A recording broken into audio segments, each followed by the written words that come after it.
Zoran Božanovski, gost Bisera. Zorane, pričali smo, odmah smo uleteli u ozbiljnu priču. Ja bih nekoliko minuta samo da ispričam ljudima.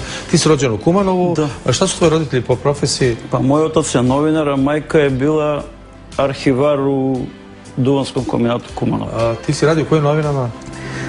Pa u kojim nisam radio, u Makedoniji sam radio u najjačim nedeljnicima, Start magazin i pre toga Fokus. Radio sam u dnevnom listu Vreme. Radio sam iz Kumanova kao dopisnik televizije Kanal 5, to je danas nacionalna televizija.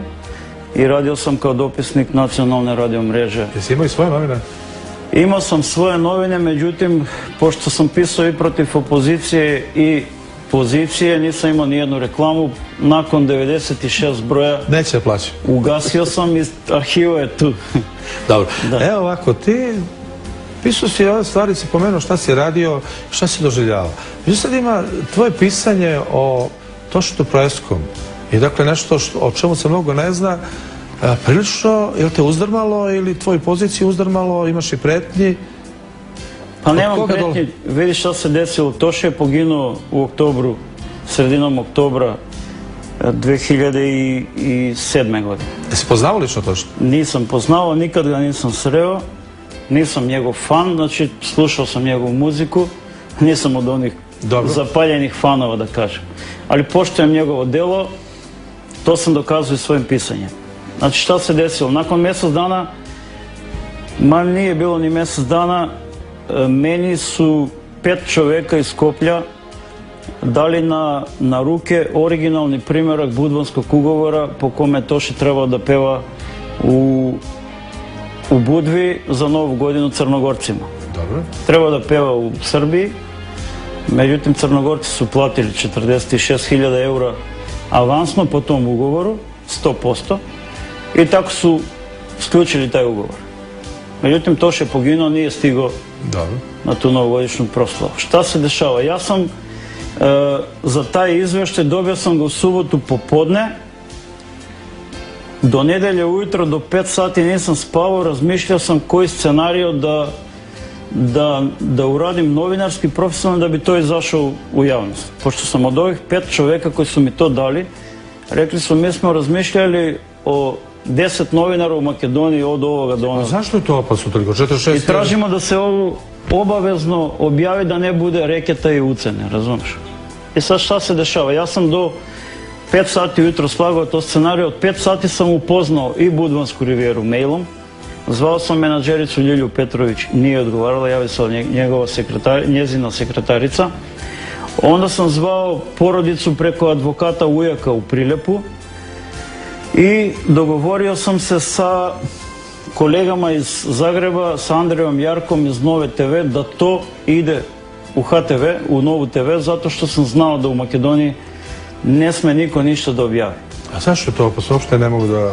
Pa opasno je zato što Toše ima, znači, tu čistu i agendu anđela, sveca, ima harizmu koju niko nije hteo da prlja, a u stvari ja sam hteo samo da napravim onu razliku, onu diferencijaciju između njega i okruženja koje ga okruživalo, a to znači makedonska vlast i opozicija.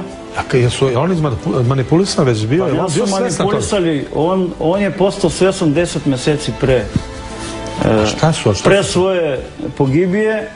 Znači, pravili su novac, njegov producent i menadžer, Lasto Nikolovski, pravo je prljavi kuvajtski novac. Kako? Pa nisu to velike količine? Pa imam izvešte, znači direkcija... Ne mogu da vidim koje su to količine da se preko jednog muzičara pere? Preko fudbalera se pravi, ti se praviš se ko da ne znaš. Pa znam, koje to mogu da budu velike količine preko pevača? Pa 3,9 miliona eura je oprano novca preko produkcije Avort, preko 5 firmi.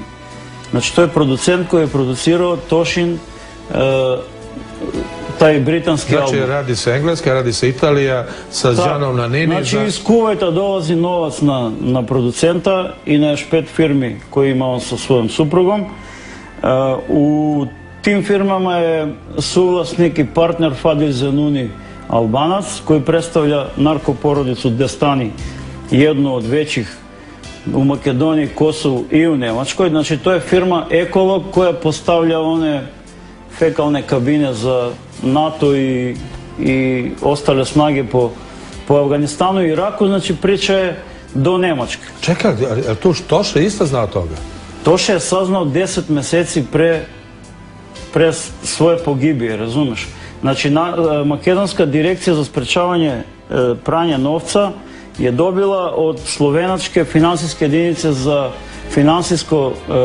finansijsku kontrašpionažu da je došla iz Kuvajta od Ace Bibanovskog doznaka na slovenačku firmu u posedu makedonskih vlasnika $300.000.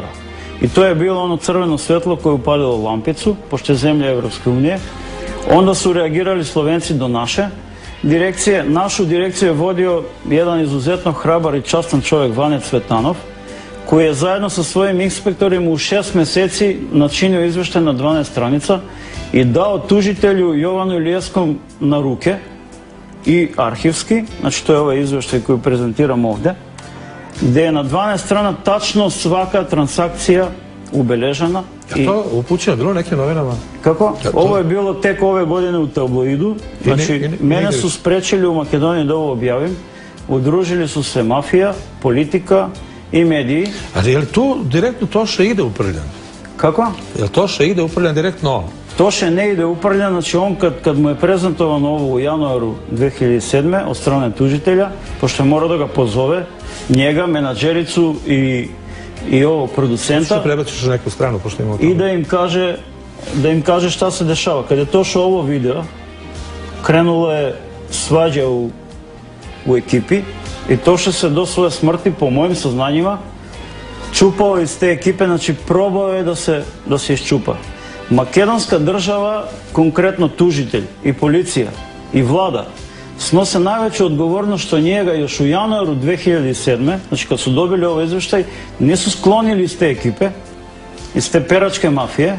To je makedonsko-albansko-nemačka peračka mafija, pošto ima jedan Nemac u ekologu iz Hamburga. Znači nisu ga sklonili, nisu ga zaštitili. Ostavili su ga da se sam čupa kako sad mi kaže, to ima ikakve veze sa samim činom smrti ili ne? Pa prvo, sam čin smrti ja ne priznajem.